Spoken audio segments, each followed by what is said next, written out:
Welcome to the Attleboro Area Industrial Museum. I'm Carlton Legg, the director here, and today part of the big read here in Attleboro for Station 11, what we're doing is showing you, I think, one of Attleboro's closest things to a pandemic, which I see as the Great Fire of 1898. I'll tell you a little backstory about it. George Shelton, who was the former director here at the museum, wrote a grant and got a funding for a historian to do research for the fire, and the presentation is taken from her notes. And I refer to some things at the end. Her name is Carol Goldstein, and she compiled about a 20-page report taken from various firsthand resources, and some things we have right here in the museum. Attleboro Public Library's local section, the vertical file, which maybe we can get an explanation of what that is eventually, but that's where a lot of the information came from. Local newspapers and other things like that. So that's what I'm going to show you today. And if we have time, we'll do a little discussion about Station 11, but I'll leave that up to you. Fair enough? Okay.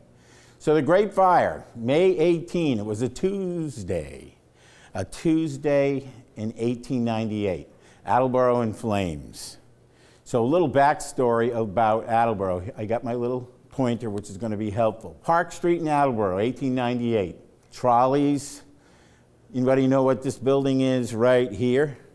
The Bates Building, the Bates Opera House. There were three major blocks of downtown retail area at the time, the Bates and two others that are escaping me. Population of Attleboro, 7,500. North Attleboro had separated, so the population was a little different. They had their town now, Attleboro had its own. Attleboro had a great reputation for being the hub of the jewelry world. They had 100 jewelry manufacturers here, and it was manufacturing a lot of quality jewelry. What was going on in the world? President was William McKinley. His main domestic issue was tariffs, and I guess he was a bit of a protectionist. Didn't want those foreign things coming into our country. The main issue in foreign affairs was the Spanish-American War, and the United States was and did send troops to Guam and Cuba and several other places, and there was a rallying point called Remember the Maine, because the battleship Maine, which had been ported in Havana, was blown up. And so that's how we got into the war. And that was, it blew up February 15th, 1898, and we declared war April 25th. So that's a little history about that. As part of that war, Attleboro put together Company I. They were a unit that was sent to South Carolina as reserve units for the war. They were never in combat, so that's a good thing. And Attleboro was busy. They were a very busy area, and what the jewelry companies were doing is they were making patriotic jewelry, pins. This was a J.M. Fisher company. So later on, you'll see some of the other companies that were burned out actually were doing the same thing. So they had pins and battle brooches and portrait brooches. That was what they were focusing. The jewelry industry in Attleboro was very opportunistic. So if there was something going on, they were in it. And I think it's good. They were patriotic. They changed it. When the war efforts came along, they did their part. They retooled their machinery to work for the war. So when did the jewelry making first start in Attleboro? Oh, that goes back to the Frenchman in 1780, and he made buttons, and he taught everybody he could to make buttons. So that's another story, but it's a great one. It's a good question. We have an exhibit out here that kind of gives you the history of the button making. So Attleboro was a jewelry factory center. This area was the manufacturing center in Attleboro at the time. The Union Street, Mill, Railroad Avenue had a lot of manufacturing production going on here. And the typical factory was a wooden structure, 3 or 4 stories. You can see the clear story at the top right here, which we have here on top of the, this was a refinery. We came after the fire. We were built in 1899, this building was. This part of the building we're in right now was built in 1905. And then there were 3 more sets of additions that were done. So that's your typical building that met with a demise on that fateful night. So there were thousands of workers. With those workers brought along some pretty interesting industry too, and development in downtown. So there was the retail section of downtown and the manufacturing section of downtown. So Capron to Union up to Railroad Avenue was basically the manufacturing part. And then downtown, there were 3 blocks that were mostly retail. There was the Bates Building, the Sanford Building, and the Sturdy Building. So I think there's the Horton and Sturdy Building. I believe that's Bank Street, maybe? Academy Avenue, right about there. And that's Park Street. Now, you said there was, the railroad went through? Yes, it did. There's the station, there's the railroad, there's Park Street, and there's the train crossing. So that kind of sets the stage for where we are. Now, because of a fire that we had in 1859, the Attleboro Steam and Power Building burnt down on Union Street. The city decided it needed not a volunteer fire department, but a paid fire department. So the leaders took it on themselves to create the 24-man, well, more than 24. I think there was almost 100. Of those 100, probably 56 were paid and 40 or so were volunteer. So in 1898, the paid fire department consisted of a fire chief, and that was what started it. I believe that's a picture of the Attleboro Steam and Electric Company from 1859, the aftermath of their fire. So this is what the fire department included. The hand pumper truck. Look familiar, anybody? It's right out here in our museum. It was built in Pawtucket, and it's a 24-man pumper. No power, 12 men on either side, up and down. That long U-shaped hose was put into a reservoir of water, and it pumped. There's a pump inside, and there were 2 fittings for hoses, and it took off from there. Along with that, there were 2 chief assistant fire chiefs. There were 24 regular and 6 substitute hose-men. There were 12 regular and 4 substitute hook and ladder men. There were 5 police fire, or fire police, I guess they did inspections. And they were organized into 2 units. There was Hose Company number 1, a fine group of lads. And there were 2 houses. There were 2 fire houses. There was one on South Main Street and another right down here on Union Street. I surmise it's about where the Union Theater is now. Farmers Village had a firehouse and a station. South Attleboro had a firehouse and station. And Hebronville had a firehouse and station. I think we still have them there right now. They had a hose reel wagon. The equipment, as I showed, it was the pumper truck. It was 2 horse-drawn hook and ladder trucks. There was the 2 horse-drawn hose carts. one horse-drawn wagon and an inventory of 100 feet of hose and 2 horses. Now, they needed other horses. So what happened was the firemen would bring their horses, and they were contracted out to the fire department. So there's your hose wagons. That would be just a general wagon that would bring, I think, the firemen. And where'd they get the water? Well, Attleboro got its water supply from the First Street water tower. So you know, there is a hill on First Street, if you know Attleboro, and they built a tower there that, and had 2 pumps that they had a well with 2 pumps, and it filled that vertical tower. The supply for downtown was that tower. And they equipped it with 2 pumps, a Blake and a Dean. One of them was original equipment. The larger one was a Dean pump, and that was kind of new. Now, Attleboro's water system consisted of original water mains were sheet metal, lined with concrete, and then encased in concrete. And that was the original water system. And at that time, the city realized it needed to upgrade, and it was in the process of upgrading the water system with cast iron piping. And during that time, this area here was under reconstruction, and they shut down one of the valves from the fire tower, or the water tower.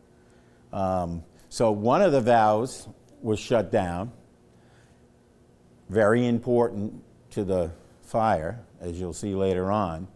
The water mains had shown a lot of deterioration. Because of this, the gates to those mains, one was shut down, and again, it was foresight that the city was replacing them. Bad luck that it happened this time. The factories, well, and those are the display of the quality of the pumping action for their hoses. Pretty impressive for 1898. So the factories, remember I said 4-story factories, wooden structures, long open spaces. This is a classic example of the way the factories looked. You notice the women inside were the assemblers, and they were manufacturing and assembling the jewelry that was going out. The majority, pretty much all of the factories were wooden structures. They had large open spaces, and records list a total of 4 night watchmen for this area that the companies had hired to protect and preserve. That's leading into the night of the fire. Tuesday, May 18th, 1898. The night of the fire, according to the Boston Globe, there were nearly hurricane force winds, 75-mile-an-hour winds were whipping through Attleboro at the time. So as the fire, I'm going to show you a real quick right here, Railroad Street. This is the Bates and Bacon building, some other parts of their complex in the basement of the J.T. Inman. So here's Mill Street, and Capron is out here somewhere. This is Union Street. This is Mill. Right here is a well, actually, it's a private street called Maiden Lane. Real important, because Maiden Lane, later on in the story, has a real important role. It actually saved a lot of these factories down here. But this is the area from here out to here, and right here is the Union Street station, fire station. And right here is the gas works. Now, does anybody know what the gas works, what they were?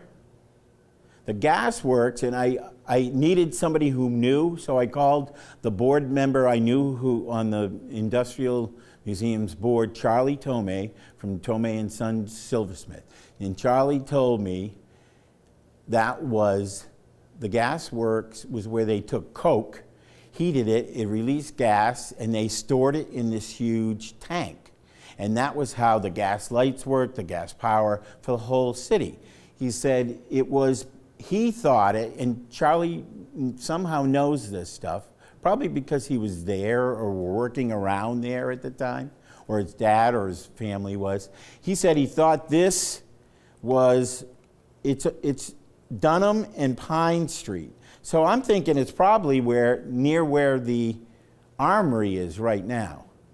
And that's how close this gasworks was to this fire area right here. Basically from here over to here, right here. That's the area that didn't make it. So when and Charlie told me, he said, yep, they burned the coke, which was a byproduct of coal. He said when they did that, it gave off gas, the gas was stored, it became the energy of the day. So there's the fire area. So around about 12:07, according to the research, the 1140 train pulls into the Attleboro station, and the 1140 train from Providence. Two women got off the train, Annie Coughlin and Nellie, her sister. They had been to a show in Providence. They were, Nellie, I believe, was a bookkeeper for the Sims company here in Attleboro. They had got off the train, they were walking home, and they saw fire. And they saw it in this building, the basement of this building right here, the north end of the Bates and Bacon building. I'm not sure what they did, but around the same time, the night watchman, John Burain, one of the night watchmen, had just finished his rounds. He went and was sitting down to have his lunch at 12:30 and heard an explosion. He ran outside and he saw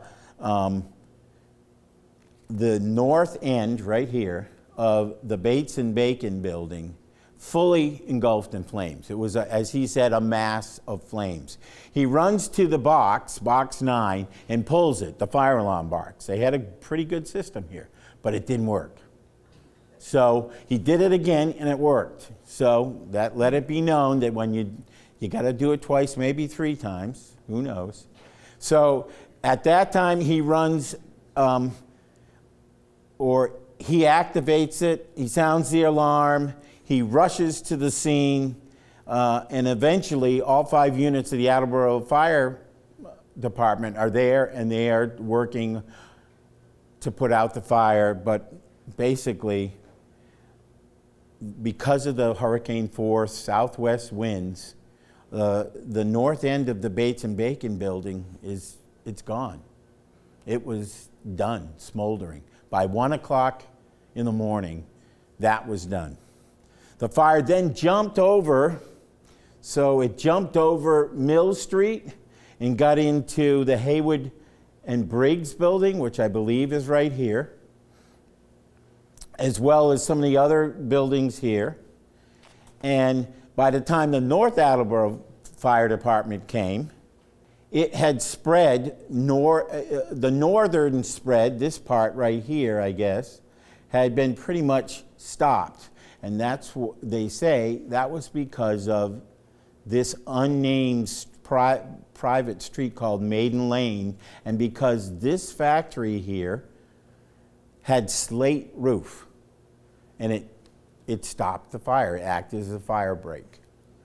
So the North Attleboro company set up and worked as backup to prevent any more spreading of the fire. They set up right here on Maiden's Way to prevent it from jumping further here and hopefully, over here. The North Attleboro, they were on the west side of the fire, and the fire burned every structure between Mill and Capron, which is over here. on this side. So from here over, lost. At the water tower, and along with the businesses, there were some homes, there were some smaller businesses.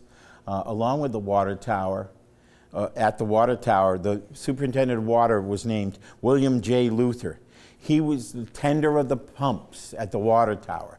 And he was driving those pumps to twice, 200% over their rated limit. And they had not broke down. He was surprised, he was shocked, but then he realized he got the word from the fire they didn't have enough pressure. So what he did was he went down to the site of the fire. He knew there was that valve that had been closed, and he went in harm's way, the hottest part of the fire. He opened that valve. He opened that valve that was in this section here. Now, mind you, these repairs had not been tested. They didn't know if the end of the pipe would fly off, if the, where the hydrants were. They wanted to do what they could do, and this was a chance they took. And luckily, the valve end didn't fly off, and it happened that the water pressure did improve, but Luther himself was severely burned. And as my notes say here, he was probably one of the true heroes of the Great Fire of 1898, because had he not opened that valve, the pressure would have been down. They would have probably not lost more buildings. So by the time additional help came, they put on fire trains. They called Taunton, Pawtucket, Providence for more fire units.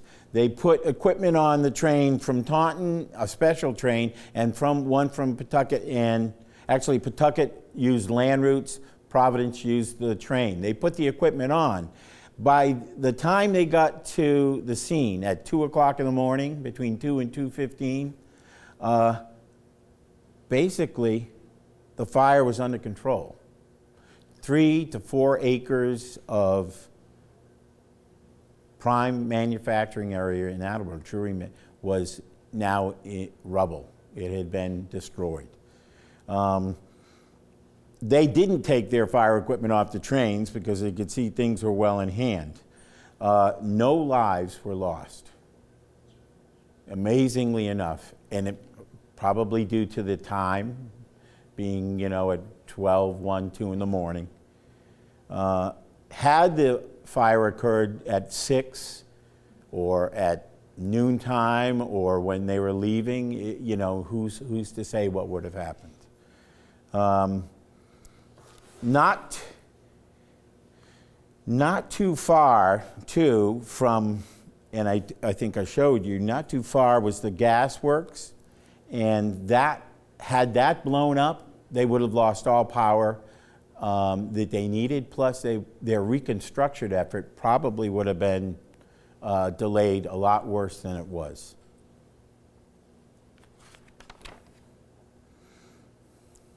So let's take a look at so there's the train station, and this is the area I believe we're talking about, right out here. Here's the station coming through downtown. There's the common area, I believe. I think this picture was taken from the church over here, the steeple at Second Congregational Church. I think this is Railroad Avenue, one side here. I think this is Union Street, where we are now, I believe.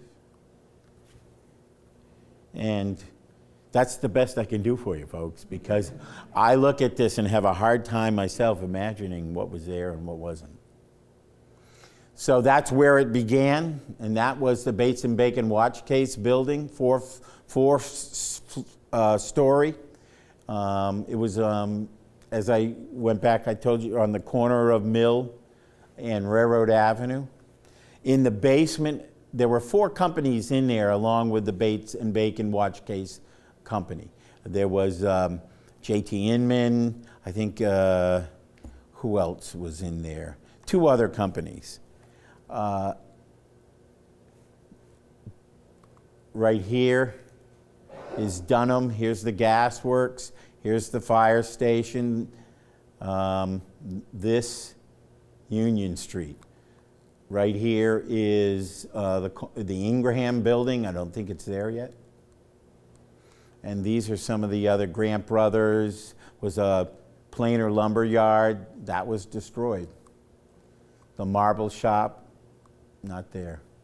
But the gas works on Pine and Dunham, that was the place they were hopefully going to save from any kind of an explosion. Here's a map of the burned out area. Railroad, mill.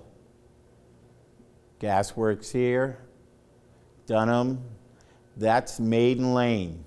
So from here, all the way down to here, I believe that's Capron right there, all the way up. So all of this, and this is an 1894 map. This is a Sanford map company. And that's what it looked like. The tall, some were chimneys and some were vaults that the companies put in the building. Fireproof vaults, which proved not to be so fireproof, unfortunately. What happened in some cases is the weight of the roof structure falling on the vault caused it to buckle and open, and consequently they lost pretty much everything that was in their vaults. This, and we looked at this carefully, this, you can see the church steeple right there, Second Congo Church, I believe. So this, I think, you're looking at it from probably where we are right now, or from back this direction. And that's what remained. Just a refining job, essentially. That was what most of the companies said they would do. They would take the contents of the rubble and bring it to a refiner and see if they could get some of the precious metals out of it. I kind of think that's why the Attleboro Refining Company was built in 1899, a year after the fire, because they realized they needed that resource. Again, looking across the railroad tracks to where the factories were, 3 to 4 acres of wasteland. That might have been one of the vaults right there that they used. Some vaults worked, others didn't. Taken from up high, still pouring water on the smoldering ruins of the fire. A pretty dark day in Attleboro's history. So which companies were lost and what did it cost? According to records and stories and insurance claims, approximately $750,000 were lost in merchandise and tools in stock. And now that was, some of it was insured. What wasn't, who were the companies that lost it? Now that $750,000, think of that in 1898. Right now that would be about $22 million worth of loss.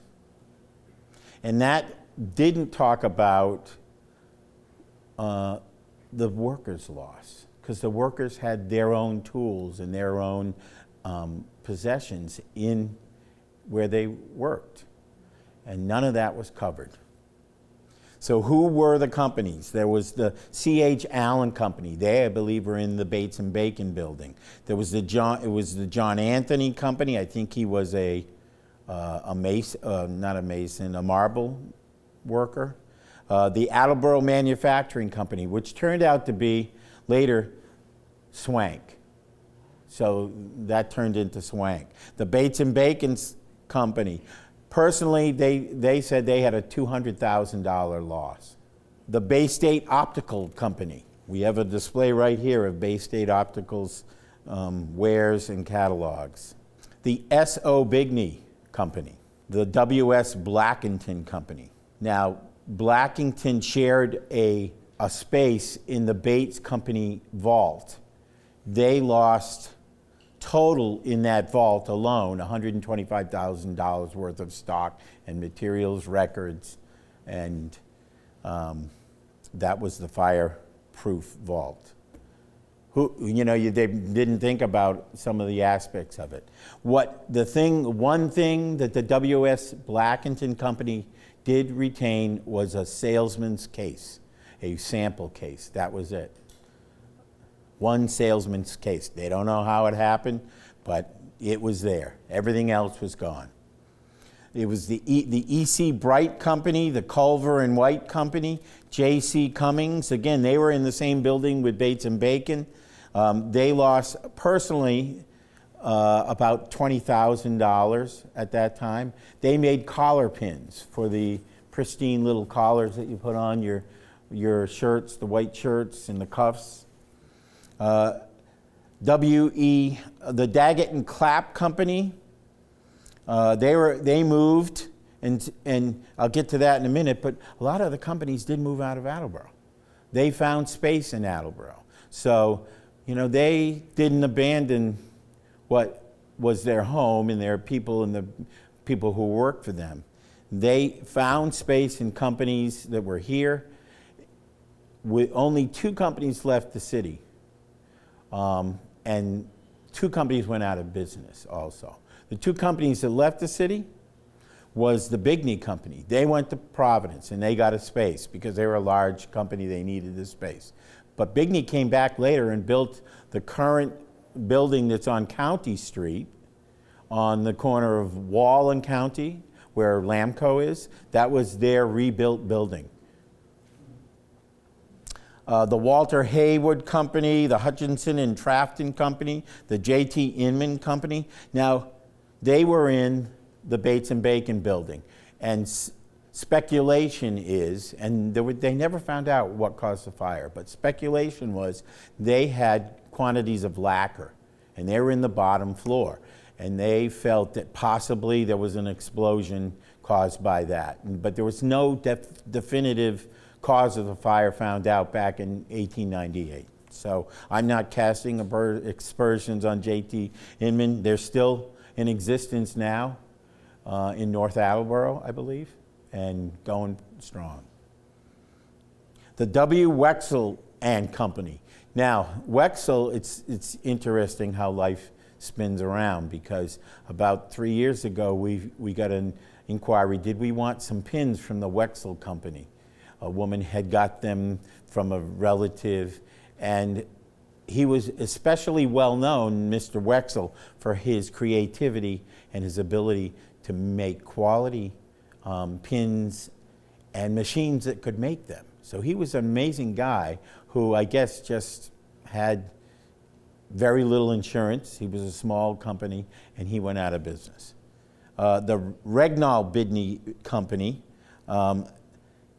they basically, the next day, Wednesday, the 19th of May, they started ordering new tools, new stock, and they moved to the Bushy building here in Attleboro. And they started producing, from some of the sources, 3 to 4 weeks afterward.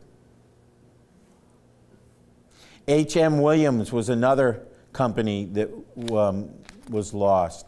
Additional losses were Jacob Cleves, who was a blacksmith, the Grant Brothers contractors, G. Claflin, who supplied materials to the jewelry companies, Fred Goff, who was a painter, and C. Dillon, who was a plumber, and J. Kelly, who was that marble worker who I think you saw back in the original. He had a little shop on Union Street just across from Dunham. Many of the burned out structures were partially insured, but the goods and materials inside weren't. So the workers lost their things, the machines weren't, some of the machines weren't. But as great as the losses were, Attleboro's productivity was down only 15%. So Think of that, 18 companies, jewelry manufacturing companies, their total productivity dropped 15%. And because it was Boomtown, it was a great environment for these people, for these manufacturers at the time. They were able to effectively recover quickly. 1 year after the fire, 16 out of the 18 companies were up and running again in Attleboro. Only 2 of them left. That was the Wexel Company and the W.S. Blackington Company. As I said, by the following year, May of 1899, the Bates Company had a new factory on County Street, and S.O. Bigney Company was planning a new one on County Street. And the story of the thousands of workers affected is much less clear.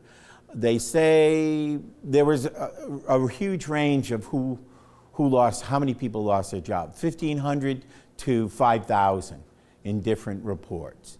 So I don't know why such a range, but I go with the lower. I guess at the time there was a strike in New Bedford, so some people had come to Attleboro to work in the factories here. So I'm wondering if that was why there was a discrepancy. But it was mostly women, unfortunately. So here's put this kind of scene in your head. So there was this terrible fire. It wiped out the jewelry district. It happened between 12 and 3 in the morning. But the way they got the fire companies to come was telegraph.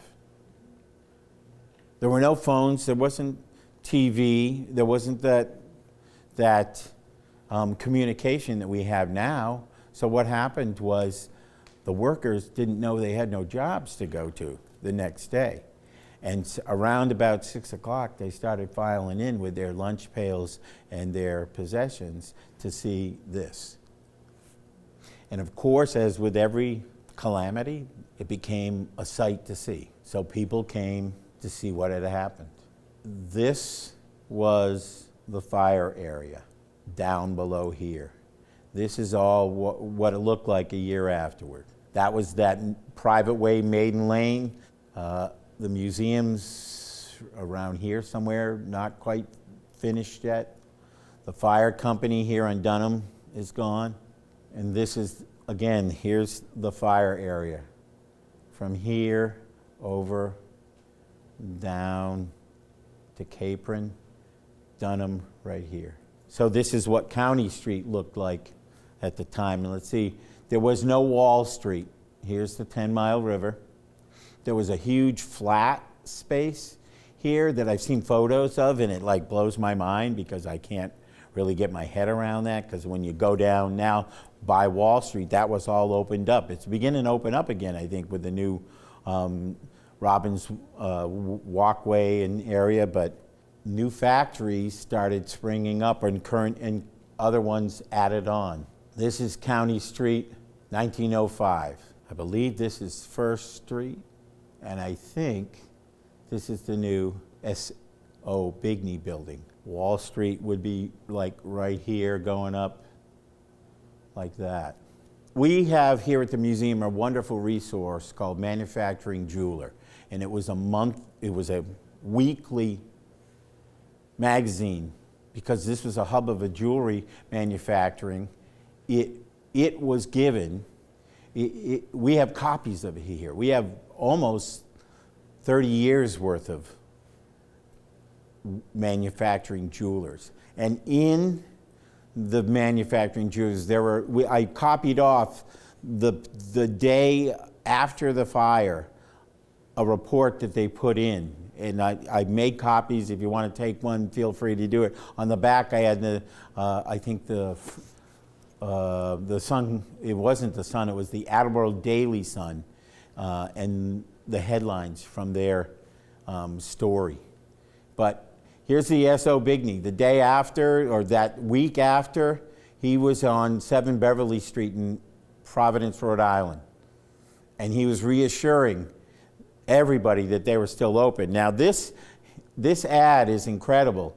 I guess there were carpetbaggers, if it was a civil war, that were out there telling people, Attleboro is dead, the Bigney Company is out, come to me, we'll fill your orders. And they're all that's what this all says over here.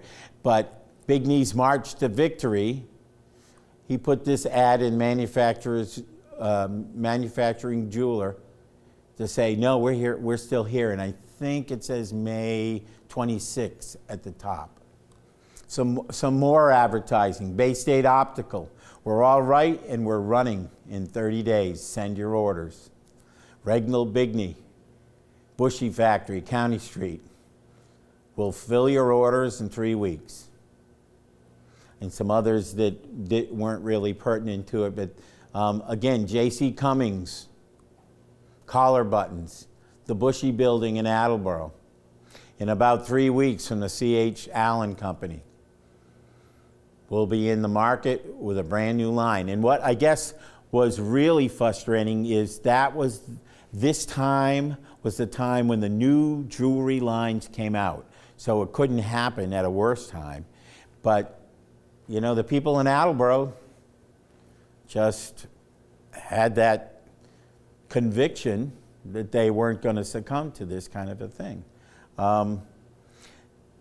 Allen moved into the building across the street, which is the Robinson Building. I'm not sure where, but that's the Robinson Building. Now, the researcher was Carol M. Goldstein. She's a doctor of history. Back in 2007, the museum got a grant from the Humanities Council here in Massachusetts, and she did all the research. I have a copy of her research and a couple of other things on the table here if you want to talk about or take a look at it. But as is with all research, new questions come up. So these are her questions about, you know, what was going on at the time here in Attleboro. So she thought it would be interesting to find out the demographic of the city. You know, who were these people? And what money did they make? And, you know, what happened to them afterwards? She also wanted to find out who were the people who were filling these jobs. Were they immigrants or were they natives from the rural Yankee communities coming into the city to work because they realized the farm wasn't going to do it anymore? Also, what's really valuable was there were no zoning, or there was limited amount or no zoning legislation in Attleboro and in our surrounding communities. What did this do?